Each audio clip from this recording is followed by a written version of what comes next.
안녕하세요. 뇌 건강, 정신 건강 유튜브 동영상 세미나를 개최하려고 합니다. 지금 경기대학교 뇌심리상담전문연구원에서는 매년 1년에 2차례 여름 그리고 겨울에 우리가 이렇게 대면을 통해서 세미나를 지금 실시하고 있는데 이 코로나 상황에서 우리가 대면 세미나를 할 수가 없어서 동영상으로라도 우리 시청자 여러분들과 함께 귀한 정보를 함께 나누려고 합니다. 오늘도 우리가 여러분들에게 좋은 시간이 되기를 바랍니다. 특히 우리가 상담을 배우는 데는요, 이렇게 비대면으로는 거의 효과가 없습니다. 대면에 통해서 결국 우리가 정보를 입수하고 면대면 그리고 배우는 사람과 가르치는 사람들의 이 감정 처리가 이렇게 대면을 통해서 학습 효과를 노리는데 이번 세미나는 이런 상황이 그러는 만큼 비대면 세미나로 실시하기를 원합니다. 감사합니다. 오늘도 이 세미나를 통해서 우리가 너무 길지 않도록 할 테니까 우리가 짧게 단원들을 만들어서 여러분들을 뵙기를 원합니다. 그래서 집중해서 여러분들이 들으시면 좋겠습니다. 자, 그러면은 뇌 건강, 정신 건강 세미나를 시작하기에 앞서서 오늘 세미나의 그 주제를 여러분들에게 먼저 말씀을 드리려고 합니다.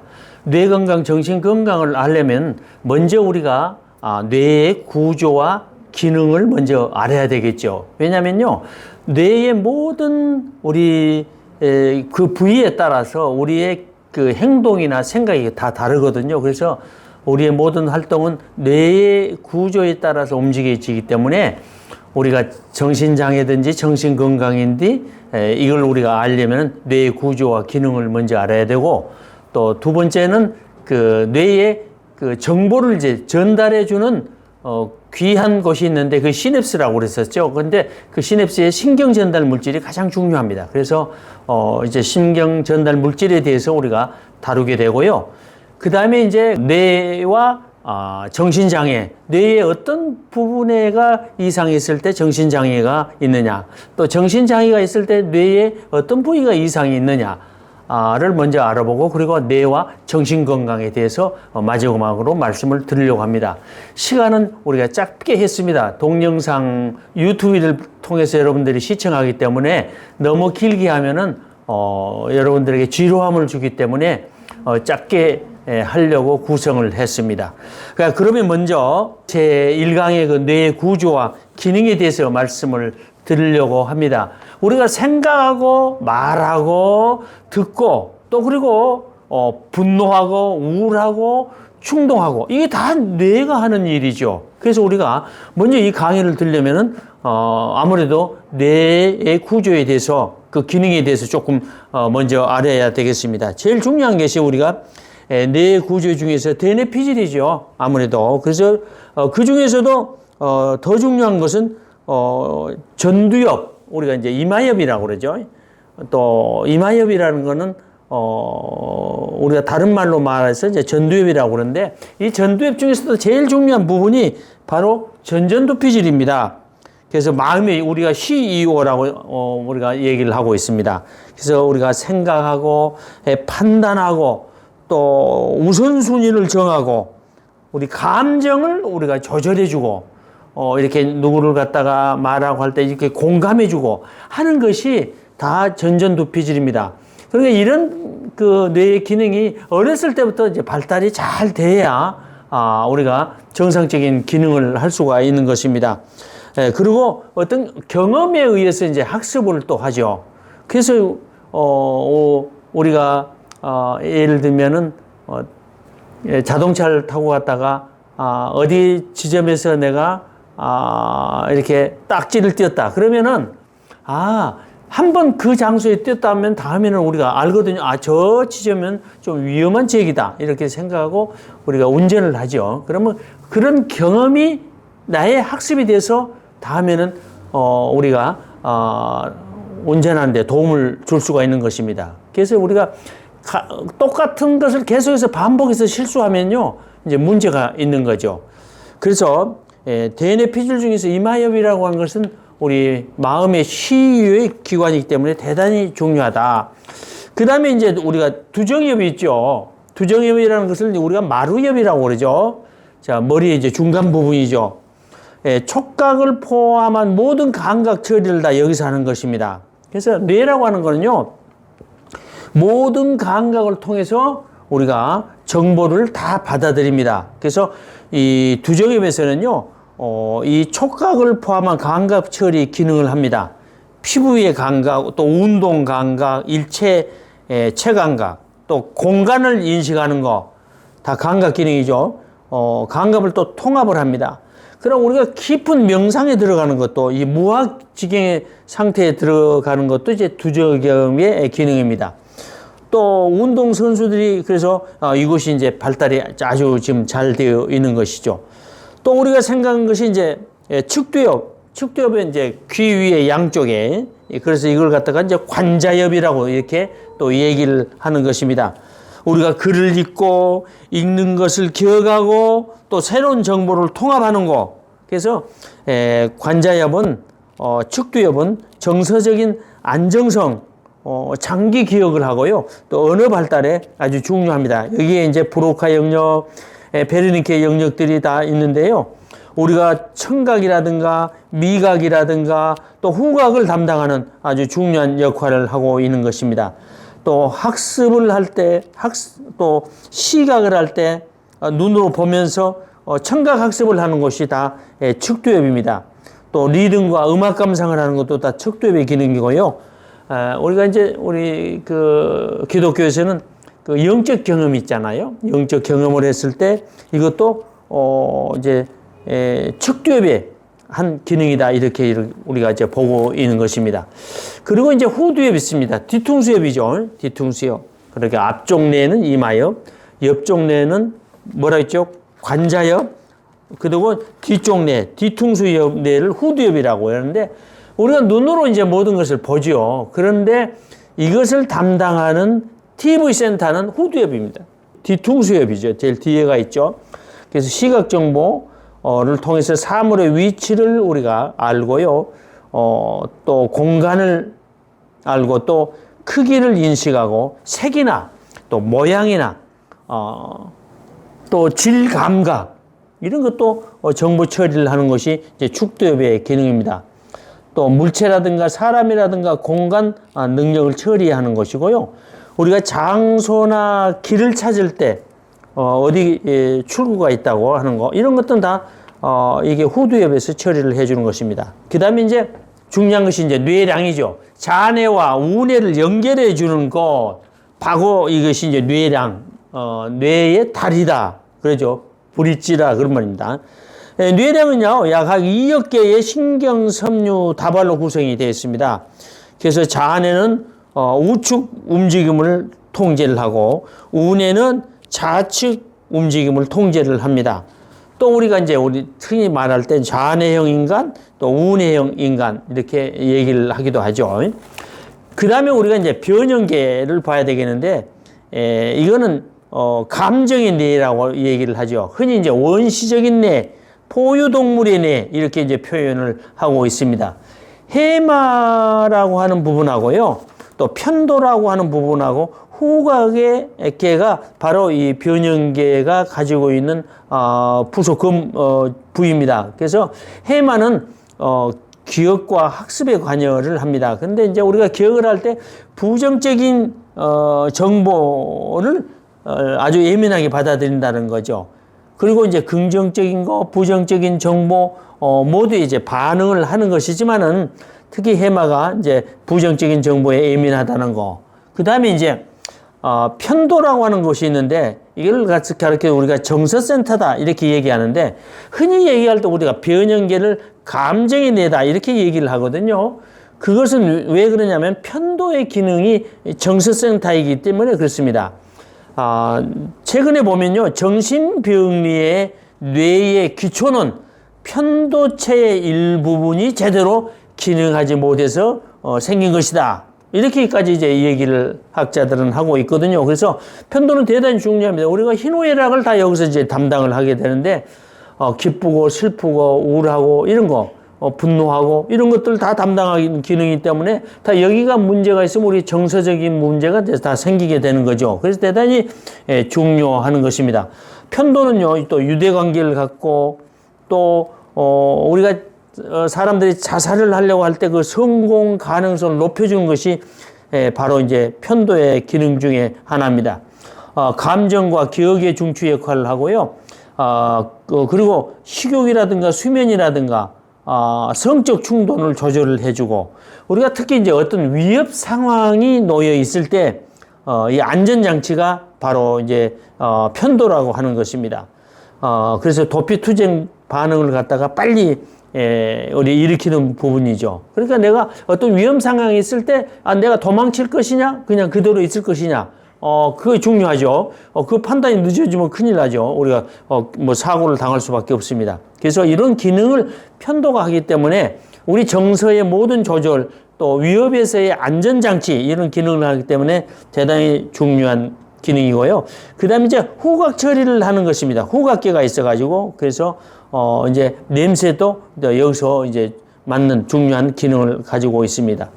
그 다음에 이제 우리가, 중요한 것이 이제 뇌간이죠. 뇌간인데, 여기가 중뇌가 있고, 또 뇌교가 있고, 연수가 있고, 그러죠. 그래서 중뇌에서는요, 수면이라든가, 외부 자극을 우리가 차단하는 거. 우리가 잠을 잘 때, 특히 이제 쉽게 얘기하면 어머니들이 젖을 먹이면서, 아주 뭐 외부에서 여러 가지 천둥 소리가 나도, 이제 잠을 자죠. 그것은 이제 중뇌에서 그 기능을 담당해서, 그런 겁니다. 우리가 깊은 잠을 잘 수 있는 것은 중뇌에서 제 기능을 해줘야 되는 거죠.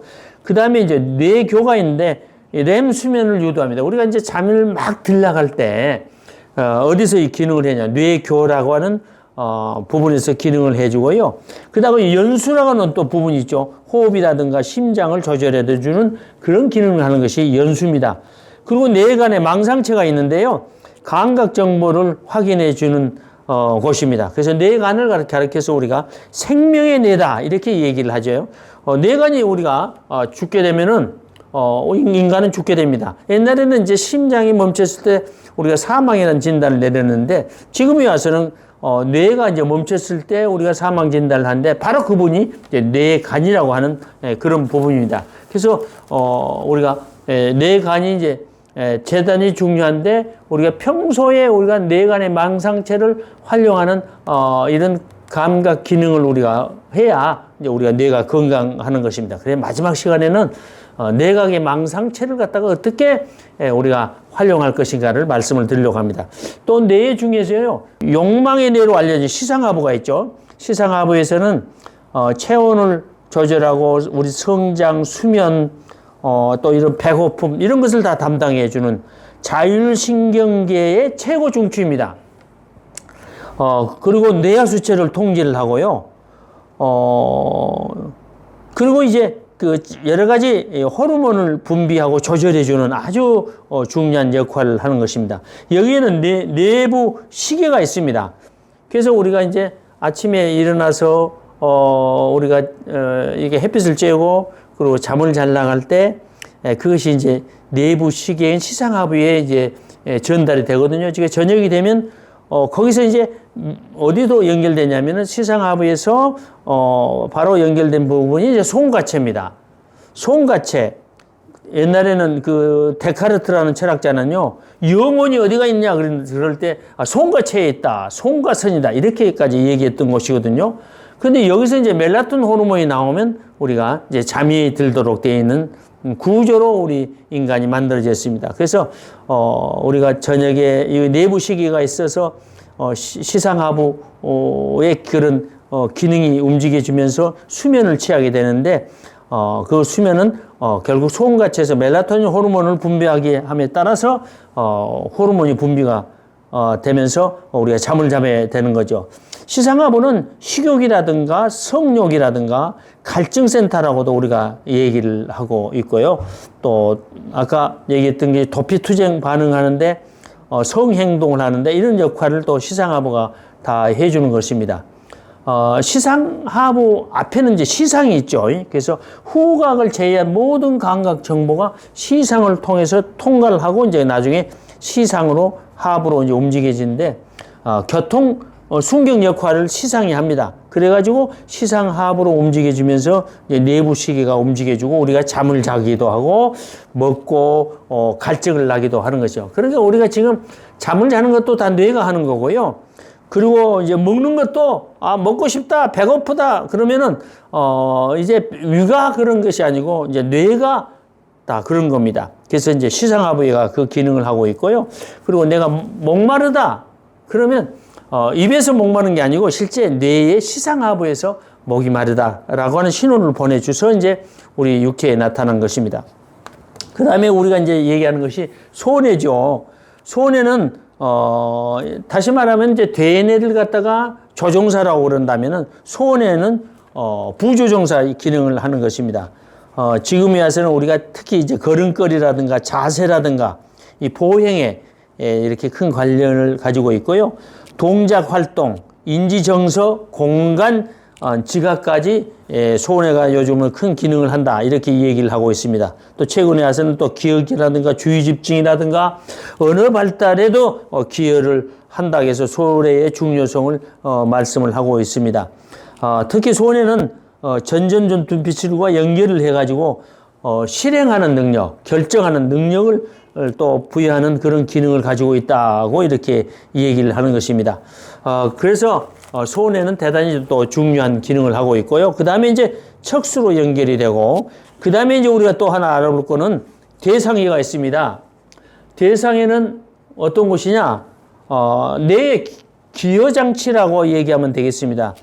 대상에는 변형계 일부로 이제 간주가 되어 있는데 주의 집중 있잖아요. 주의를 전달하는 능력을 가진 것이 대상이다. 그래서 이렇게 어디 가서 적응력이라든가 협동 능력이라든가 사고의 전환 능력이라든가 또 어떤 미래지향적인 사고라든가 어떤 대안을 살피는 능력이라든가 개방적인 그런 사고라든가 이런 것들은 다 대상애가 하고 있다고 하는 것입니다. 그 다음에 이제 우리가 테네피질 중에서 가장 중요한 부분이 하나 있는데 기저액이죠. 기저액. 이걸 갖다가 우리는 상담을 하는 분들을 우리가 여기가 불안센터다 또는 쾌감센터다 이렇게 얘기를 하고 있거든요. 정교한 동작을 원활하게 움직이는 거, 그리고 운동의 시작과 근육량을 갖다가 유지시켜주고 기분이나 사고, 신체 움직임을 통합하는 것입니다. 그래서 이제 우리가 기저액에서 우리가 이제 문제가 되면은 불안장애가 이제 오도록 되어 있습니다. 그 다음에 이제 신경 전달 물질, 이제 정보가 들어오면은 이제 축삭을 통해서 시냅스에 이르러서 그 시냅스의 소포에서 이제 그 각종의 신경 전달 물질이 나옵니다. 신경 전달 물질이 보통 요즘 와서는 100개, 최근에 와서는 뭐 200개라고 이렇게 주장하신 분도 있습니다. 그런데 우리가 알려고 하는 것은 특히 상담에서 우리가 알려고 하는 것은 아세틸콜린이라든가 도파민이라든가 세로토닌이라든가 가바라든가 노르에피네프린이라든가 이런 것만 우리가 알면 충분한 정보로 우리가 상담도 할 수가 있는 것입니다. 먼저 아세틸콜린은요, 제일 먼저 발견된 것이 신경전달 물질에서 아세틸콜린입니다. 이 아세틸콜린, 이 신경전달 물질은 뇌간에서 이제 분비가 되거든요. 뇌간의 등가 쪽, 뇌교의 등가 쪽에서 램 수면을 유도를 하고요. 기저전내에서 그 학습, 인지적 학습을 하는데 도움을 주고요. 뇌 중격에서 특별한 것을 기억해내는 것이 이제 아세틸콜린의 기능인데 여기 이제 문제가 생기잖아요. 아세틸콜린의 분비가 잘 안 된다든가 그럴 때 이렇게 기억장애가 오는데 특히 이제 우리가 나이가 먹으면서 많이 걸리는 병이 뭐가 있죠? 알츠하이머병, 치매 중에서 알츠하이머병이 이제 아세틸콜린이 결국 잘 분비가 되지 않아서 그렇습니다. 그러니까 우리가 이런 것들이 이제 잘 분비가 되도록 이제 치유 방법을 이제 마지막 시간에 얘기를 하겠습니다. 그다음에 이제 도파민이 있습니다. 도파민은 뇌간의 중뇌 흑질에서 또 복축 피계 영역에서 시작이 돼 가지고요. 이것이 이제 어떤 기능을 하냐? 창조성이라든가 쾌감이라든가 기쁨을 주게 하는 그런 기능을 가지고 있고요. 또 공격성, 또 운동, 주의, 학습 이런 기능을 하고 있습니다. 이게 이제 분비가 너무 많으잖아요. 이제 이상이죠. 이상. 도파민의 이상이 오는데 너무 분비가 많으면 조현병, 정신분열증이 오기도 하고요. 그 다음에 조증에 우리가 가기도 합니다. 그러나 또 이게 도파민이 너무 이제 부족하게 되면은 분비가 잘하면 안 되면 파킨슨병이라든가 우울증도 올 수가 있기 때문에 우리 이제 그 상담이나 정신건강에서는 아주 이제 중요한 부분이 이제 도파민이라고 하는 것입니다. 그 다음에 이제 또 하나 우리가 알려고 하는 거는 세로토닌입니다. 제일 우리가 요즘은 세로토닌이라는 말 자체가 우리 일상생활에 많이 인용이 되고 있습니다. 세로토닌. 세로토닌이라는 것은 뇌간의 봉선핵에서 유래가 되는데요. 실제 뇌에는요, 2%밖에 없다고 그래요. 그리고 98%가 다, 위장이라든가, 이런 곳에가 이제 거의 다 이제 있는데요. 그런데도 불구하고 세로토닌의 전체 양은 얼마 뇌 안에서 되지 않더라도 세로토닌 그 기능이라는 것은 모든 신경 전달 물질을 주의하는 주의자와 같다고 하는 것입니다. 그래서 우리 기분이 이상하다, 우리 정서가 이상하다 하는 것은 이제 세로토닌과 많이 연관이 되어 있는 것입니다. 봉선에서 분비돼 가지고 뇌의 각 부분으로 이제 우리가 유래를 시키죠. 그래서 세로토닌은 충동을 갖다가 자제하고 또 수면을 유도하고 통증 감각을 일으키는 그런 기능을 하고 있습니다. 그래서 이제 부족하면은 의욕이 없고 이제 우울증에 빠지고 또 강박장애도 올 수가 있고 또 충동적인 행동을 또 할 수가 있어요. 그래서 이제 공격적인 행동이죠. 공격성, 충동성이 일어나는 것들은 세로토닌의 부족에 의해서 생긴다. 특히 이제 우리가 여러분들이 이제 가정에서 이제 청소년기에는요, 주의를 해야 됩니다. 아이들이 아주 충동적으로 행동하고 공격적인 행동을 할 때 우리가 그 아이를 나무라기보다는 세로토닌의 부족으로 발생될 수가 있다는 것을 머릿속에 항상 염두에 두어야 됩니다. 그 다음에 이제 우리가 그러면 어떤 것을 우리가 먹어야 되느냐, 이제 이런 것들이 이제 얘기가 되겠죠. 그 다음에 노르에피네프린이 있습니다. 청반, 뇌간의 청반에서 유래가 되는데 이것도 도파민처럼 타이로신에서 다 유래가 되는 것입니다. 부신 수질에서 이제 전환이 되고요. 그리고 이 노르에피네프린은 놀램과 그리고 분노와 연결이 되어 있다고 하는 것입니다. 그 다음에 이제 중요한 것이 이제 가바라는 거죠. 억제성 신경 전달 물질입니다. 이거는. 그래서 뇌를 진정시키는 작용을 하죠. 근데 이것이 너무 분비가 많이 되면 이제 불안장애하고 연결이 되어 있습니다. 불안장애 연결되면은 이제 문제가 심각하죠. 그래서 이게 이제 가바하고 연결된 병들이 그제 파킨슨병이라든가 조현병이라든가 헌팅턴 또 치매 이런 것하고 이제 연관이 되어 있다는 것을 우리가 생각을 해야 되겠습니다. 그러면 신경 전달 물질의 불균형이 이루어질 때 한마디로 이제 우리가 도표를 여러분들이 보시면 쉽겠습니다.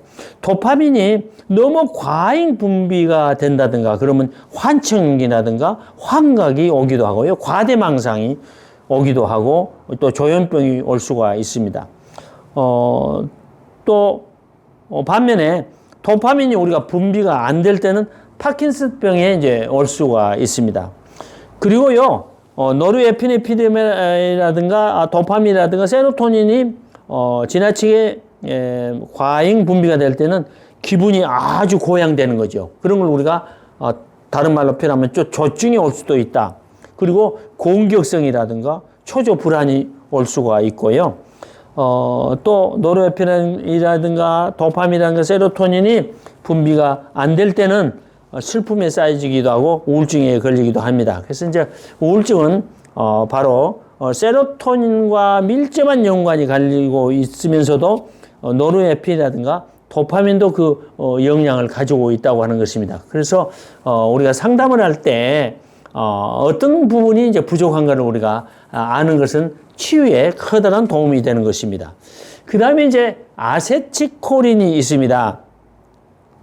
이 아세틸콜린은요, 대뇌 기저액을 흥분을 시켜가지고 이게 파킨슨병을 일으키기도 하고요. 그러나 이제 아세틸콜린이 이제 부족했을 때 기억력 감퇴라든가 알츠하이머 병에 우리가 올 수가 있다고 하는 것입니다. 그래서 우리가 신경 전달 물질의 불균형이 어떻게 이루어지고 있느냐, 이런 것은 우리가 상담에서 정신 치유에서 대단히 이제 중요하다고 하는 것입니다. 정신 활동은 전부 다 뇌의 기능입니다. 그래서 우리가 정신 활동을 바르게 이해하고 또 뇌의 구조물마다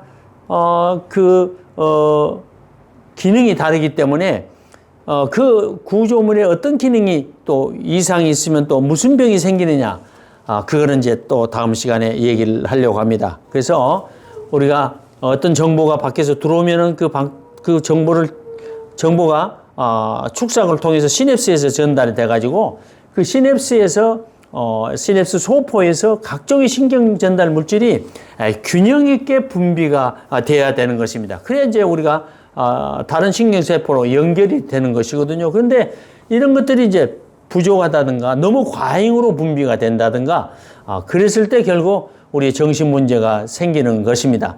이런 신경 전달 물질의 불균형을 잘 알고 우리가 상담을 할 때 또 가정에서 우리가 어떤 이런 문제가 있을 때 빨리 조치할 수 있는 우리가 길이 생기는 것입니다. 그래서 뇌를 알아야 치유가 쉬워지고요. 뇌를 모르면요, 깜깜한 밤중을 걸어가는 것입니다. 그러니까 뇌는 정신기능, 우리의 마음의 기능을 다 담당하는 것이 뇌의 기능이기 때문에 뇌의 기능이 어떻게 움직이고 있냐를 아는 것은 우리가 치유와 정신건강, 뇌 건강에 가장 중요한 역할을 한다고 하는 것입니다. 그래서 우리가 뇌 구조와 기능을 우리가 분명히 알고, 그리고 뇌의 그 신경 전달 물질이 어떻게 지금 분비가 되고 있는 것을 아는 것은 대단히 중요합니다.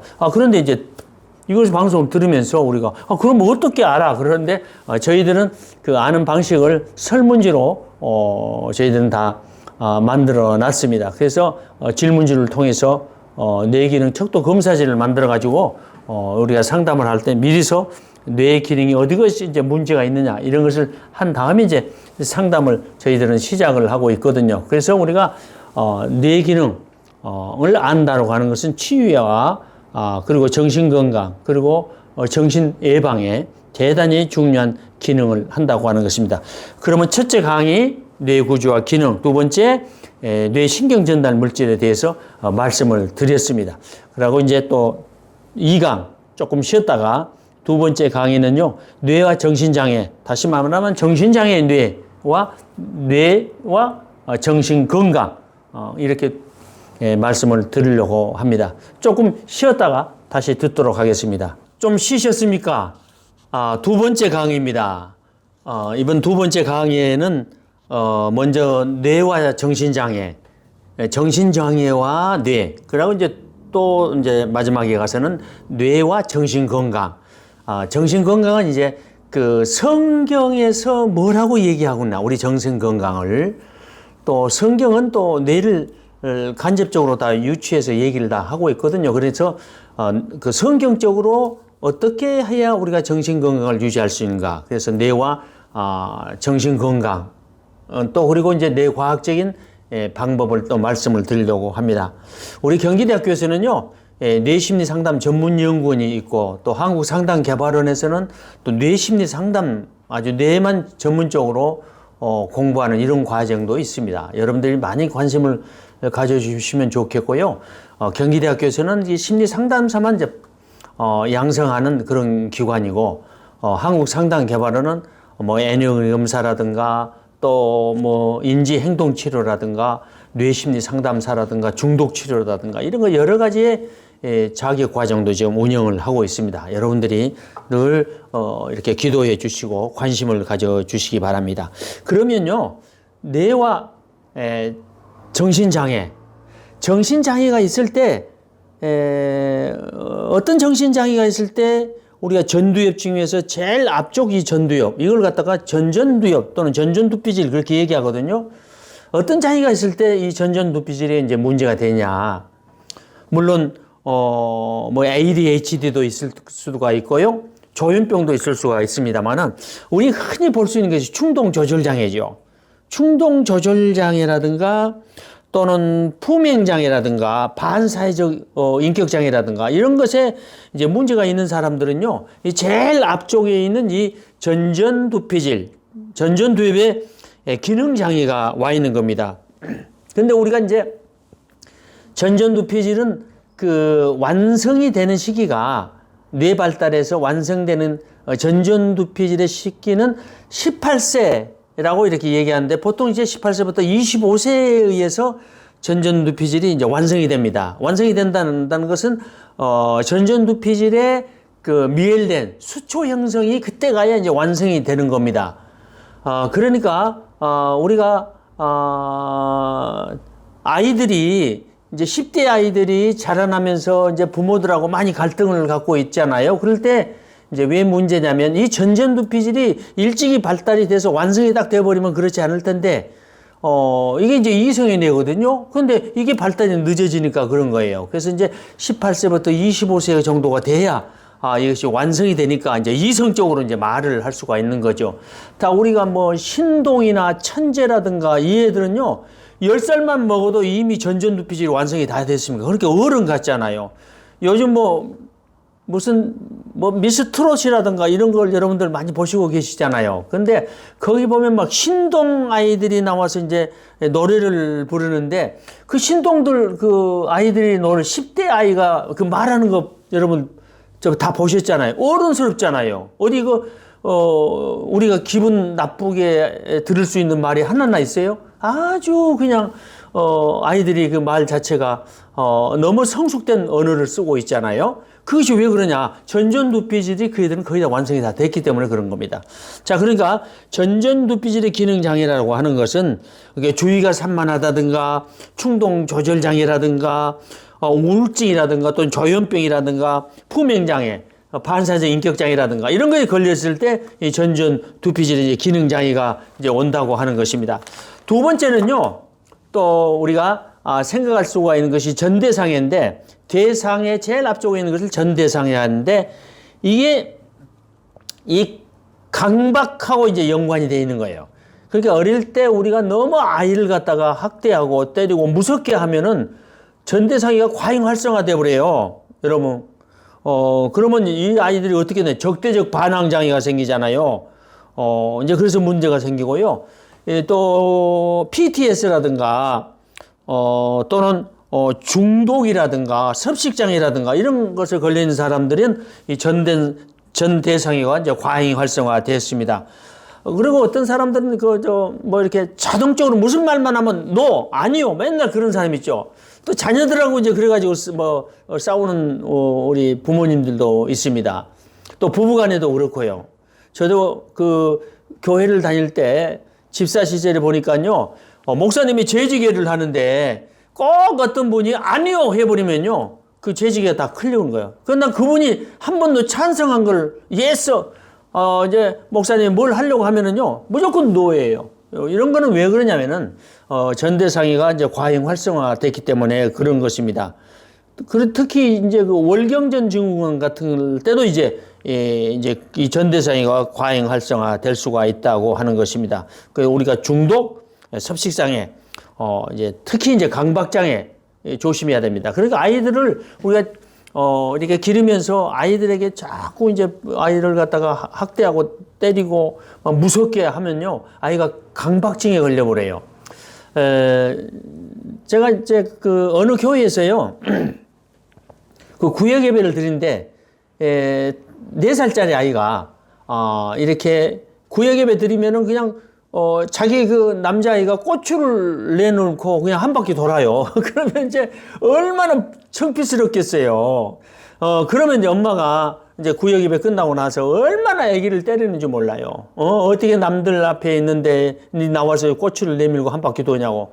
그러면 그 애는 이제 그렇게 맞으면은 그 다음에는 안 해야 될 것 같은데 그 다음에도 또 하는 거예요. 왜? 강박증이 와버렸기 때문에 그렇습니다. 강박증이 오면요. 어릴 때 강박증이 오면 이제 성장하면서 어떤 병으로 갈지 그건 예측할 수가 없어요. 이제 그런 아이들은 고추 갖고 놀고 막 그럴 때는 성장애로도 갈 수가 있거든요. 그러니까 아이들이 알면서도 그 행동을 다시 하는 거예요. 알아요. 알지만 한 바퀴 돌아서는 안 된다는 걸 알아요. 얻어맞으면서. 그러나 너무 강하게 막 때리고 그때마다 막 때리고 그래가지고 아이가 이제 강박증에 걸렸기 때문에 결국 그 행동을 멈출 수가 없는 거예요. 그래서 아이들을 너무 우리가 학대하는 거 이런 거는 대단히 부모님들이 조심을 해야 됩니다. 그 다음에 이제 변형계가 있잖아요. 변형계가 있는데 이 변형계는 뭐야? 특히 이제 우울증에 걸렸을 때 변형계가 과잉 활동이 일어납니다. 특히 그 우울증 걸린 사람들은 이제 세로토닌이 부족하면은 이 변형계가 과잉 활성화되고요. 또 조울증에 걸렸을 때도 이제 물론 마찬가지입니다. 그러니까 우리가 뇌가 이때 그 정상으로 돌아야 되는데 이 변형계를 우리가 첫 시간에 뭐라 했어요? 감정의 뇌 또는 기억의 중추 이렇게 제가 말씀을 드렸잖아요. 감정의 중추예요. 특히 이제 편도가 그 감정을 담당하고 해마가 기억을 담당한다고 그랬잖아요. 그러니까 우울증에 걸리면 이제 기억이 없는 것은 다 이제 그런 문제 때문에 그런 거예요. 변형계 안에는 지난 시간에 얘기했지만은 해마라는 부분이 있고 또 기억의 중추를 담당하는 해마 그리고 편도라고 하는 우리 감정, 우리 일상생활의 감정, 희노애락이 여가 다 있는 거예요. 기쁘고 슬프고. 그래서 우리가 얘기를 할 때 요즘 학자들 간에는요 편도체가 기능이 잘못돼서 우리 정신병리가 생긴다 이렇게까지 얘기하는 사람들이 있거든요. 그래서 이제 이 변형계라고 하는 것이 대단히 중요합니다. 감정과 기억이 있는데 요때 이것이 과잉 활성화되면 이제 우울증에 걸리게 되죠. 그리고 유대관계가 다 깨져. 그래서 이제 가정에서도 우리가 아내라든가 남편이 우울증에 걸렸으면 부부간이 유대관계가 깨지고요. 또 자녀가 우울증에 걸렸으면 자녀와 부모 간의 유대관계가 다 깨지게끔 되어 있는 거예요. 그래서 우리가 이제 이런 거는 변형계가 과잉 활성화됐기 때문에 이제 그런 거다라는 것을 우리가 기억을 하시면 되시겠고요. 그 다음에는 이제 기저핵 을 좀 말씀을 드리려고 합니다. 자, 아직 변형계 조금 그렇게 말씀을 드리고 이제 변형계 다음에 이제 불안장애죠. 기저핵인데 이 기저핵에서는 우리가 불안중추라고 그랬죠. 그래서 기저핵이 문제가 있는 사람들은 이제 불안장애가 이제 중추가 되는 것입니다. 그래서 공황장애라든가 공포장애가 있는 사람들을 와서 이제 검사를 해보면요, 기저핵이 다 과잉 활성화 돼 있고요. 또 광장공포증, 뭐 일중독, 이런 사람들. 그리고 이제 아주 막 짜증내고 막 신경질 부르고 막 분노를 내는 사람들도 보면은 이 기저핵이 과잉 활성화되어 있습니다. 어떻게 이것을 우리가 아냐? 저희들은 이제 이 정신장애 뇌기능 척도기능 검사제가 있어가지고 여러분들이 우울하든가 불안하다든가 뭐 충동 조절에 문제가 있다든가 그러면 우리가 이제 여기 와서 이제 그 검사제를 돌리면은 이제 그대로 이제 나오게끔 되어 있습니다. 그 다음에 이제 측두엽인데, 측두엽은 우리가 이 변형계나 측두엽인데, 측두엽 밖에 있고 이제 변형계는 좀 안쪽에 있는데, 10세 전후가 되면요, 이 측두엽이 완성이 됩니다. 측두엽이 완성이 되는데, 이게 이제, 우리가 기억에 중요한 역할을 하거든요. 측두엽. 그래서, 10세나 11세 때 이제 측두엽이 완성되기 때문에, 우리가 이때 이제 그 유아 교육을 10대, 11세에서 이제 하나님을 만나잖아요. 그러면은 이 사람은, 이 아이는 성장에서도 하나님을 결코 떠날 수가 없습니다. 그러나 이제 나이가 드신 뭐 65세, 70세, 80세가 예수를 만나도요, 그렇게 쉽게 그 기억되지가 않습니다. 그래서 왜냐하면 나이가 들면 들수록 60대, 65세 이상이 되면요, 노년기가 되면은 신념 기억으로 살게 되고요. 어릴 때는 이렇게 학습 기억으로 우리가 모든 것을 학습을 하기 때문에 축두엽이 완성되는 10대, 12세 때 예수님을 만나지 않아요. 그러면 이 아이는 결코 성장해서도 결국 예수님을 떠날 수가 없습니다. 그래서 이제 기억과 관련된 뇌가 이제 축두엽인데, 축두엽을 우리가 여러분들이 잘 기억할 것은 나이가 들면서 우리가 치매가 걸리잖아요. 노인성 치매, 알츠하이머병 이런 거 걸리게 되면은 이 축두엽의 기능 장애가 이제 온다고 하는 것을 우리가 기억을 해야 되겠고요.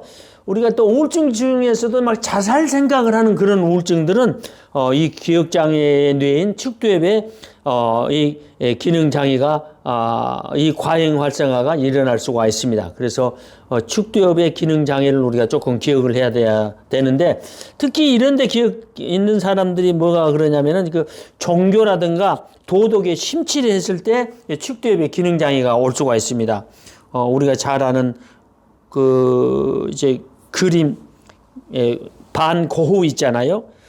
아주 그림을 뭐 10년에 뭐 200점을 그렸다든가요. 하여튼 그렇게 많이 했습니다. 그리고 도스토옙스키 이런 사람들도 많은 소설을 썼잖아요. 그런데 이런 사람들을 후세에 와서 이렇게 얘기할 때 축두엽 발작이라고 이렇게 병명을 내리고 있습니다.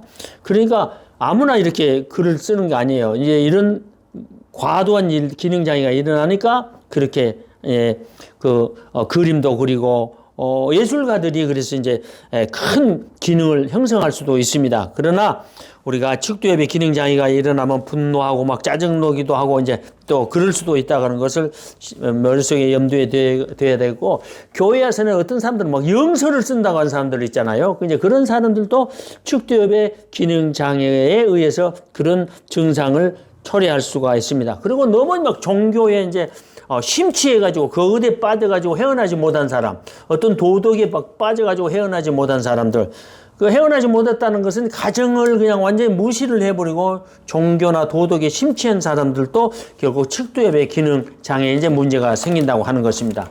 그 다음에 이제 두정엽인데, 우리가 정신적 외상, 요즘 뭐 흔히 얘기하는데, 어릴 때도 이제 정신적 외상을, 스트레스를 받으면 정신적 외상을 입거든요. 그러면요, 미엘레라든가 시냅스 형성이라든가 이런 게 다 문제가 되어버립니다. 정신적 외상을, 스트레스가 이제 그거 문제죠. 또 약물남용이라든가 알츠하이머병이라든가 뭐 실어증이라든가 이런 거 걸리게 되면은 두정엽에게 이제 문제가 생긴다고 하는 것입니다. 그리고 이제 또 하나 이제 기능장애가 소뇌의 기능장애. 소뇌, 대뇌를 가리켜서 우리가 조종사라고 하면 부조종사를 가리켜서 이제 기능장애라고 이렇게 소뇌라고 얘기하는데, 우리가 알코올 중독에 걸리게 되면 이제 소뇌가 이제 문제가 되고요. 자폐증에 걸렸다든가 그럴 때도 기능장애, 소뇌 기능장애가 문제가 된다고 하고 있고요. 발달 협응장애라든가 충동 조절 장애에서도 이제 소뇌에 이제 문제가 될 수가 있습니다. 그리고 이제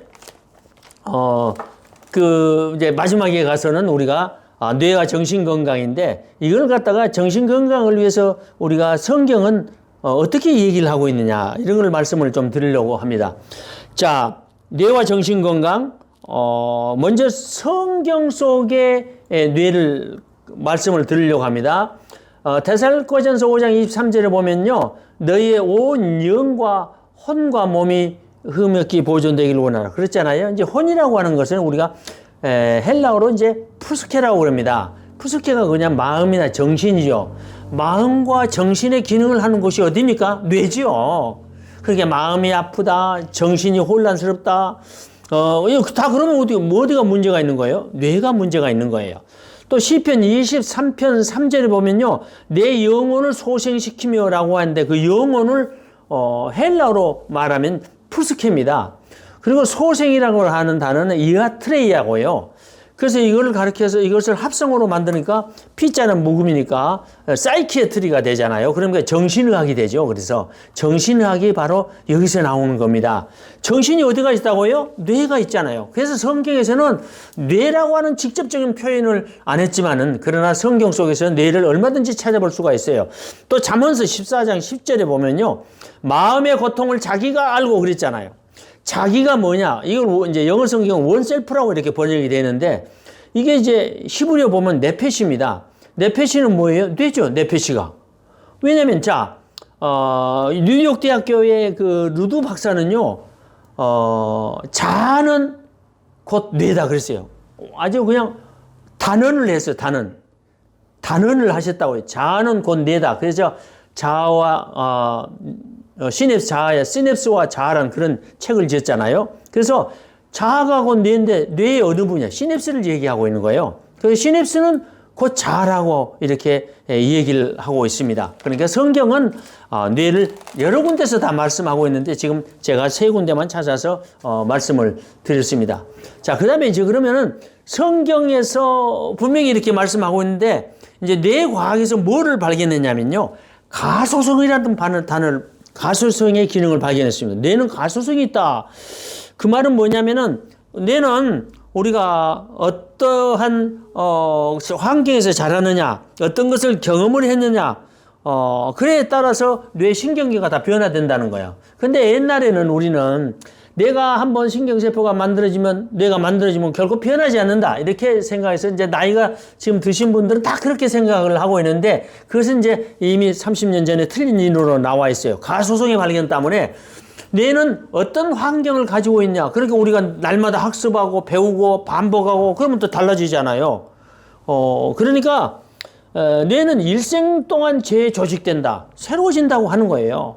그러니까 우리가 이런 것을 우리가 머릿속에 염두에 든다면, 야, 뇌는 변화될 수 있다. 그러니까 우리가 치유와 상담에서 이제, 또 의학에서는요, 우리가 정형외과라든가 이런 데서 사람을 치료할 때 그래서 이제 뭐 관절을 치료한다든가 그러면 운동을 해라. 막 그러잖아요. 그러면 운동하면 뭐가 만들어져요? 거기에 있는 관계되는 신경세포가 만들어서 치료가 되는 거예요. 그래서 이제 이 가소성의 기능이라는 것은요, 획기적인 겁니다.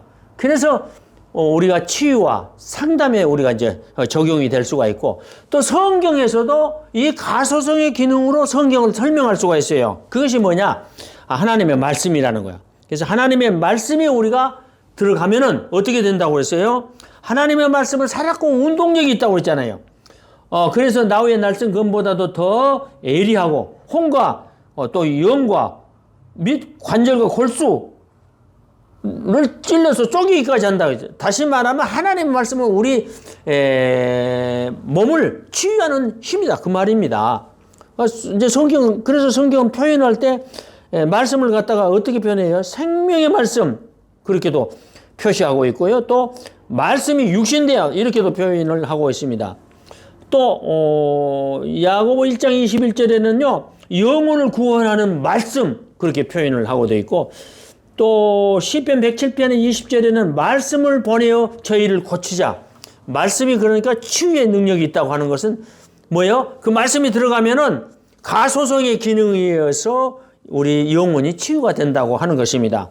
그래서 확실하게 또 증언한 것은 잠언서 4장 20절부터 22절을 보면은 말씀이 생명이 되어가지고 그 다음에 우리의 건강을 유지하게 한다. 이런 또 잠언서의 말씀이 있거든요. 그러니까 우리가 이 가소성의 기능인 우리 성경에서 얼마든지 우리가 볼 수가 있다고 하는 것입니다. 그 다음에 이제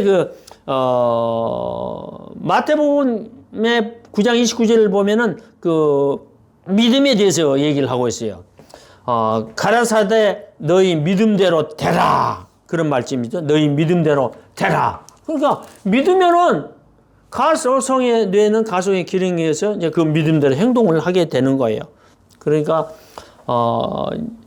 치유가 일어나는 것입니다. 그래서 믿고 기도하면요, 뇌에 과학적으로 말하면 뇌의 미상액이 활성화되고요. 믿고 기도하면 생각하는 대로 다 되어지는 거예요.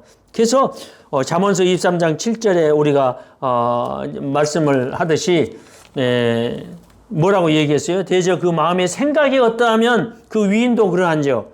그 말은 내 마음속에다 어떤 생각을 하느냐에 따라서 그렇게 된다고 하는 거야. 내가 그러니까 부정적인 생각을 하면 부정화되고 또 긍정적인 생각을 하면 긍정적으로 되는 거예요. 뇌가 그렇게 되는 거예요. 뇌는 그래서 생각하는 대로 되어진다고 하는 것이 이제 가수성의 기능인데 바로 우리가 믿음대로 살면은 그래서 믿음대로 되어진다고 하는 것입니다.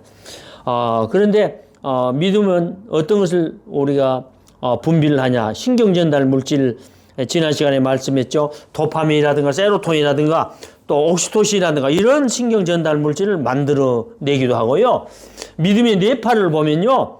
그 알파파가 다시 말하면 안정된 뇌파가 형성이 된다고 하는 것입니다. 그리고 이제 우리가 명상 기도를 하고 있으면 뇌 전체가 활성화돼서 특히 우측 축두엽이라든가 전두엽이 기능에 좋은 역할을 한다고 하는 것입니다. 그래서 우리가 믿음을 가지면은 우리가 정신 건강을 또 유지할 수가 있다고 하는 것이고, 그 다음에 이제 또 중요하게 여긴 것이 이제 사랑이죠. 성경에서는요, 믿음, 소망, 사랑 중에 어떤 것이 제일 크냐 하니까 사랑이라고 그랬어요. 사랑. 사랑은 얼마나 중요한지 몰라요. 그래서 신경과학에서도요, 사랑의 가장 중요한 면은 불안이 없는 것이다. 이렇게 말씀하셨거든요. 성경에도 그렇게 증언을 하고 있습니다. 요한일서 4장 18절에 보면 사랑 안에 두려움이 없고 온전한 사랑이 두려움을 내어 쫓나니 이렇게 말씀을 하고 있습니다. 사랑을 하면요, 해마라고 있는 그런 부분에서 BDNF가 나오고 또 미상이라든가 전대상이라든가 복축 피계 영역이라든가 이런 데서 도파민을 형성을 한다고 하는 것입니다. 그래서 사랑을 하면 예뻐진다고 그러잖아요. 그리고 또 사랑을 하면 새로운 신경세포가 또 만들어진다고 하는 거예요. 그래서 우리는 치유가 일어나는 거예요. 그리고 이제 여러분들 많이 들어봤죠. 항산화 물질 들었는데 우리가 사랑을 하면은 항산화 물질이 증가가 된다고 그럽니다. 그래서 성경은 항상 얘기할 때 뭐라고 얘기하고 있어요? 서로 사랑하라. 그렇게 얘기하고 있잖아요. 서로 사랑하라. 성경이 주는 진리입니다. 이런 진리들은 모두가 결국 우리 정신 건강을 유지할 수 있는 그런 귀한 역할을 해준다고 하는 것입니다. 그 다음에 이제 감사가 있죠. 감사. 고린도후서 4장 15절에 보면 많은 사람의 감사로 말미암아 은혜가 더하여 넘친다고 하죠. 우리가 감사를 하면요, 이것이 이 은혜가 거기다가 플러스 더해가지고 아주 넘쳐 더 나은 감사를 이루게 되는 것입니다. 그래서 적은 일에도요, 우리가 항상 감사하는 습관은 다른 또 하나의 감사를 만들어낸다는 사실입니다. 믿기를 축원합니다, 여러분. 감사는요, 뇌과학적으로 보면 혈류량을 크게 증가하기도 하고요, 뇌의 활동을 증가해서 신경의 기능을 활발하게 만듭니다. 그래서 대상해라든가 이런 기능에 의해서 면역 기능도 향상을 시켜주는데, 우리가 이제 부정적인 생각을 하잖아요. 그러면 소뇌가 기능도 저하가 되고요, 뇌 혈류량도 막 전체적으로 다 감소가 되고 좌우측 피질 함량도 또 감소가 되고, 부정적인 생각을 하면 분노라든가 적개심이라든가 근심이나 불안이 생긴다고 하는 것입니다. 그래서 부정적인 것은 우리에게 아주 우리 정신건강을 해친다고 하는 사실입니다. 그 다음에 이제 찬송이 있습니다.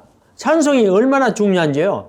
그래서 뭐 이사야서 보면 61장 3절에 보면 찬송의 옷으로 그 근심을 대신한다고 그랬잖아요. 그리고 사무엘상 61장 23절에 보면은 뭐라고 했어요? 찬송이 귀신도 몰아낸다. 그래서 우리가 늘 찬송하는 습관을 들이면 우리 정신건강에 유익하다고 하는 사실입니다. 자, 이제 성경적으로 지금까지 말씀을 드렸는데, 이번엔 뇌과학적으로 이제 중요한 것이 뇌간의 망상체를 갖다가 움직이는 거예요. 그게 뭐냐? 운동이에요.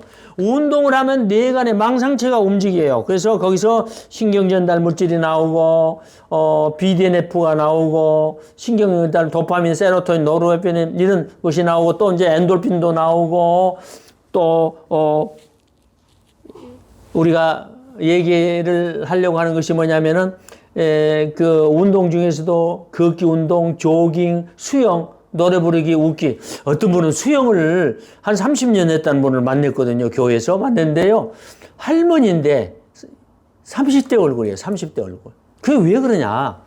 수영이 그렇게 좋은 게요. 그러니까 운동을 하면은 신경 전달 물질이 뭐 도파민, 세로토닌, 노르에피네프린, BDNF, 뇌신경 영양 인자가 해화에서 만들어지고 다 그런 거예요. 그러니까 좋아진다고 하는 거예요.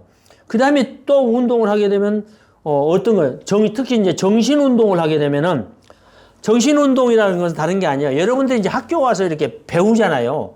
요즘은 얼마나 배우기가 쉬워요. 각 대학마다 이제는 평생교육원을 둬가지고 우리 경기대학교 평생교육원에도 이제 뇌심리 상담 전문연구원에 거가 들어있습니다. 누구나 와서 쉽게 배울 수가 있어요. 이렇게 새로운 학습을 하면은 뇌가 건강하다는 거예요. 그래서 새로운 학습을요, 우리가 매일 15분만 투자를 해도요, 아인슈타인이 하는 말이에요. 1년 후면은 전문가가 된다는 거예요. 여러분들이 어떤 것에 전문가가 되시고 싶다면은요, 하루에 한 15분만 투자를 해라. 그래도 전문가가 된다고 하는 거예요. 왜냐하면 뇌는 이렇게 아까 얘기했죠. 가소성의 기능에 의해서 결국 좋아지게 된다. 그래서 이제 나이가 들면 들수록 새로운 학습이 좋아요. 새로운 학습을 배우는 거. 이런 것도 다 정신운동이거든요. 새로운 것을 여행을 한다든가. 그런데 여러분들이 중요한 거는 TV라든가 이런 거, 비디오 이런 걸 시청하는 것은 별로 안 좋습니다. 왜냐하면 바보 박스라고 우리가 얘기하는 것은요, 뇌 기능에 영향을 그렇게 미치는 거예요. 그래서 특히 이제 우리 아동에서는요, TV는요 엄청나게 해로운 것입니다. 예를 들면 1시간을 TV를 본다든가 비디오 게임을 한다든가 그러면요, 그 ADHD에 걸릴 수 있는 확률이 10%라는 거예요. 그러니까 2시간 보면은 ADHD 걸릴 확률이 뭐예요? 20%가 되고, 또 게임에 이런 데 앉아서 3시간이 되면 ADHD에 걸릴 확률이 뭐예요? 30%가 되고, 또 5시간을 본다면은 ADHD에 걸릴 확률이 50%가 된다고 하는 거예요. 왜? 그래서 이제 결국 이런 것은 학습 중에서도 아주 해로운 학습이라는 거 우리가 기억을 해야 됩니다. 그래서 아이들에게는 비디오 게임이라든가 이런 것을 오랫동안 보여주는 것은 대단히 위험하고요. 짤막한 것은 이제 부모와 같이 이제 본다든가 하는 것은 도움이 되겠지만은 오랫동안 하는 것은 대단히 이제 문제가 된다고 하는 것입니다. 그 다음에 이제 우리가 생각할 수 있는 것은 아침 식사. 아침 식사는 꼭 하셔야 됩니다. 왜냐 아침 식사를 왜 해야 되냐면요. 저녁에 우리가 탄수화물 식사를 하면은 그 탄수화물이 간에서 글라이코겐으로 저장이 됐다가 결국 뇌로 이제 들어가려면 거기서 이제 글루코스를 만들어서 글루코스가 이제 계속 산소와 글루코스 포도당이 뇌로 연결돼서 밤새내 그걸 소모를 합니다. 그러면은 내가 아침에 6시에 저녁 식사를 했다면 아침 6시가 12시가 딱 되면요 다 고갈돼 버립니다. 글루코스 포도당이 다 고갈돼요. 그래서 아침 식사를 꼭 해야 돼요. 그것이 이제 에너지원이거든요. 그래서 에너지원 때문에 아침 식사를 꼭 해야 되고, 두 번째는 아침 식사를 하고 나면 FGF란 이렇게 신경 영양 인자가 만들어집니다. 섬유화 세포 성장 인자가 만들어지면은 2시간 있으면 이제 만들어져요. 그러면 그것이 우리가 학습이라든가 집중력이라든가 이런데 엄청난 큰 역할을 합니다. 그래서 공부가 잘 되고요. 또 기억력이 좋아지고 수학력도 좋아지고 정서적 업무 능력도 좋아지는 거예요. 그래서 아침에는 아침에 그 회사를 가가지고 막 회의를 갖다 한두 시간씩 하는 것도 별로 그건 안 좋은 거예요. 왜냐면은 아침에가 그 밥 먹고 2시간 이후가 그 업무 능력이라든가 수리력이라든가 합승 능력이라든가 이런 게 가장 좋은 거예요. 여러분들이 이제 어떤 그 학교를 간다든가 어디 학원에 가서 배운다든가 그러면 아침 식사 후에 한 2시간 이후에서 하는 그런 프로그램을 하면은 능률이 엄청나게 좋아진다고 하는 것입니다. 다 이것이 이제 뇌와 관련된 하나의 정보입니다. 그 다음에 마지막으로요, 우리가 이제 햇빛에 대해서 얘기를 하고 있는데, 햇빛을 쬐면은 결국 그 햇빛이 뭘 만들어냅니까? 저녁이 되면 이제 햇빛을 쬐게 되면 세로토닌이 만들어지고, 그리고 이제 결국은 가서 아침 햇빛이 12시간, 15시간 정도 되면요, 소음과체에서 멜라토닌, 잠자는 호르몬을 만들어냅니다. 그래서 잠을 자게 되는 거예요. 그래서 우리가 잠 못 자는 사람들은 아침 시간을 우리가 잘해야 되는 거예요. 그래서 7시라든가 이럴 때 일어나서 운동을 하면서 햇빛을 쬐어주면은 15시간 후에 10시나 정도 되죠. 그러면은 그때 이제 잠이 오도록 되어 있는 것입니다. 우리 생체가 그렇게 되어 있어요.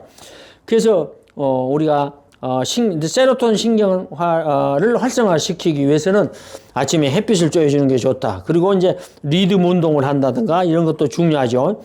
그래서 그렇지 않으면 이제 트립토판 음식을 먹는다든가, 그러면 그래서 햇빛을 쬐어줘야만이 결국은 이제 우울증이 이제 치료하는데 절대적인 역할을 한다고 하는 것입니다. 마지막으로 드리려고 하는 말씀은 심리치료죠. 인지행동치료라는 것이 가장 좋습니다. 그래서 우리가 정신건강을 위해서는요, 항상 우리가 긍정적인 마인드, 합리적인 생각, 이런 걸 가지고 있으면 좋죠. 아까도 잠깐 얘기했습니다만은, 마음의 생각이 어떠하면 그 위인도 그런다고 했죠. 그래서 긍정적인 생각을 하면은 사람이 긍정화돼요. 그래서, 다 심리치료, 받으러 온 사람들, 걱정, 근심, 불안, 우울, 강박, 이런 사람들이 상담 받으러 오면요, 다 뭐가 문제냐? 다 생각이 문제예요, 생각. 다 부정적인 거예요. 남편을, 또 아내, 자녀 할 것 없이, 자기는 괜찮았고 상대방이 다 나쁘다는 거예요. 그게 왜 거기가 뭐가 꼈냐? 부정적인 생각이 다 껴온 거예요. 우리 아기가 말을 안 듣는다. 또 남편은, 행동이 뭐가 어쩐다. 그런데요, 우리가 행동을 해서 보면요, 다 그게 부정적인 생각이 다 끼어 있습니다. 그래서 합리적인 생각으로 우리가 살아갈 수 있도록 긍정적인 생각을 갖고 살아갈수록 해야 우리가 건강한 삶을 살아갈 수가 있습니다. 끝으로 우리 경기대학교에서는 늘 1년에 2월하고 8월 달에 이렇게 세미나를 하는데, 세미나를 갖다가 학교에서 지금 할 수가 없어서 할 수 없이 동영상 유튜브 통해서 여러분들에게 이 전달해 드렸습니다. 오늘은 여러분들이 이 동영상을 보시고 난 다음에 곧 있으면 다 삭제를 해버립니다. 그러니까 빨리 들으시고 감동을 받으시고, 또 우리가 정신건강을 위해서 경기대학교 뇌심리 상담 전문연구원이 있으니까 오셔서 공부도 하시고, 또 우리가 한국상담개발원이 있어가지고요, 뇌심리, 뇌과학과 상담을 접목하는 그런 세계 최초의 프로그램이 있습니다. 상담 전문가를 만드는 그런 프로그램도 있고요. 애니그램 강사 과정, 인지행동치료 과정, 중독치료 과정, 각가지 과정들이 있으니까 여러분들이 기억에 놨다가 나중에 공부할 수 있는 좋은 기회가 되시면 공부도 하시기를 바랍니다. 자, 이번에 이렇게 뇌건강, 정신건강 세미나를 크게 4가지로 이렇게 구성을 해서 강의를 했습니다. 뇌 구조와 기능, 그리고 또 뇌신경 전달 물질, 그 다음에 뇌와 정신장애, 그리고 뇌와 정신건강, 이 4편을 통해서 여러분과 같이 함께 했습니다.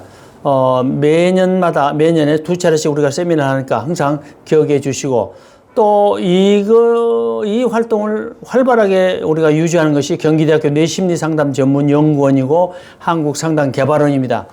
경기대학교 뇌심리상담 전문연구원에서는 이번에도 봄학기에 학생을 모집하고 있습니다. 상담과 정신치료, 정신건강에 관심 있는 분들은 많이 와서 배우시면 좋으시고요.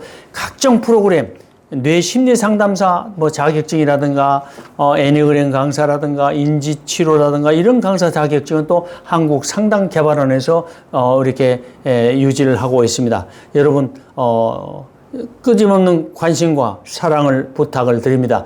여러분 코로나로 너무 고생이 많으신데 오늘 또 좋은 하루가 되시기를 바랍니다. 감사합니다.